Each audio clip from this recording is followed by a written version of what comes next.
খাসির কলিজা ভুনা হচ্ছে, ডিমের বিচি আর একটু একটা আলু দিয়েছি আর চিনি দিয়েছি। অনেক টেস্টি হয় এটা।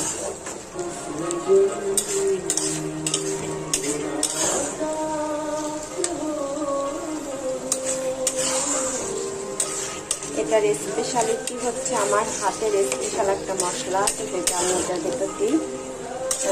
স্বাদটা আর গন্ধটা এটার অপূর্ব আর অসাধারণ হয়।